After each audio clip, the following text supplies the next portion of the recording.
नमस्कार दोस्तों। हम कहीं से प्रेरणा के स्रोत पा सकते हैं और उनसे कुछ सीख सकते हैं।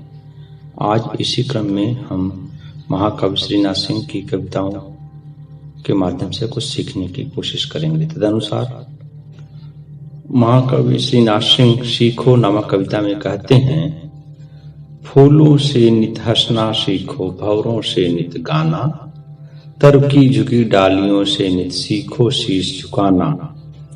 सीख हवा के झोंकों से लो कोमल कोमल बहना, दूध और पानी से सीखो मेल जोल से रहना। सूरज की किरणों से सीखो जगना और जगाना, लता और पेड़ों से सीखो सबको गले लगाना। मछली से सीखो स्वदेश के लिए तड़प कर मरना, पतझड़ के पेड़ों से सीखो दुख में धीरज धरना। दीपक से सीखो जितना हो सके अंधेरा हरना, धरती से सीखो सबकी सच्ची सेवा करना। जलधारा से सीखो आगे जीवन पथ में बढ़ना, और धुएं से सीखो हरदम ऊंचे ही पर चढ़ना। यहाँ श्रीनाथ सिंह जी की इस कविता के प्रत्येक लाइन से हम सीख सकते हैं। जैसे कि पहली लाइन में इन्होंने जो कहा है, फूलों से नित हंसना सीखो, भंवरों से नित गाना। अर्थात यदि हम फूलों से प्रेरणा लें तो हमें सदैव खुश रहना सिखाते हैं, मस्त रहना सिखाते हैं। और भंवरों से अगर सीखें तो हमें गुनगुनाना सिखाते हैं, कभी भी उदासी में नहीं रहना चाहिए। और झुकने का जो सीख है वह हमें पेड़ों की डालियों से मिलता है। इसी प्रकार हवा के झोंकों से हम मंद मंद बहना सीख सकते हैं,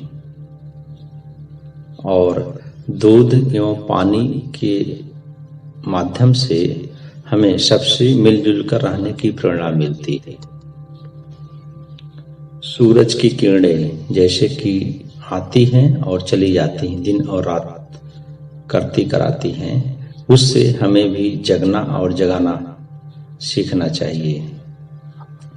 और पेड़ जैसे ही लता को अपने गले से लगाता है और लता भी पेड़ को अपने गले से लगाती है, इसी प्रकार हमको सभी से प्रेम से मिलना चाहिए, सबसे हाथ मिलाना चाहिए, सबको गले लगाना चाहिए। सोचिए, मछली ज्यों ही पानी से बाहर आती है त्यों ही मर जाती है, अर्थात अपने स्वदेश से वह बेइंतहा प्यार करती है, उससे निकलकर तड़प कर मर जाती है। ऐसे ही हमें भी स्वदेश प्रेम के लिए तड़प कर मर जाना चाहिए, अर्थात स्वदेश के हित में काम करना चाहिए, उसे बेइंतहा प्रेम करना चाहिए। जब पतझड़ का मौसम आता है, सभी पेड़ अपनी पत्तियां गिरा देते हैं और धीरज बनाए रखते हैं, फिर बसंत के समय उनमें तुरंत नए नए कोपले आने लगती हैं। यह हमें धीरज रखना सिखाता है कि विपरीत परिस्थिति में हम भी धीरज से रहें, निश्चित तौर पर अच्छी परिस्थितियां आएंगी और दुख हरेगा। ऐसे ही हमें दीपक भी सिखाता है कि जितना अंधेरा हम हर सकते हैं, अर्थात दूसरों के दुख को जितना हम कम कर सकते हैं उतना करें। और धरती माँ हमें सिखाती हैं कि सिर्फ सेवा करें, और वह भी सच्ची सेवा, बदले में कुछ न चाहे। धरती माँ को हम देते ही क्या है, सिर्फ लेते ही हैं, इसीलिए तो माँ कहलाती है। यही नेचर हम में होना चाहिए, देने की प्रवृत्ति होनी चाहिए, न कि लेने की।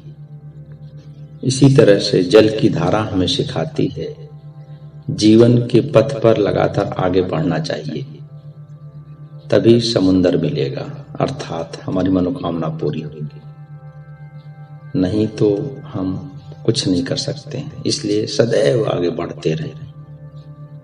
और धुआं जो कि नकारात्मक प्रवृत्ति के रूप में है, फिर भी वह हमें एक सिखा कर जाता है कि सदैव ऊपर चढ़ना चाहिए, विकास तभी होता है और हम नई दुनिया में अपने आप को बदल सकते हैं।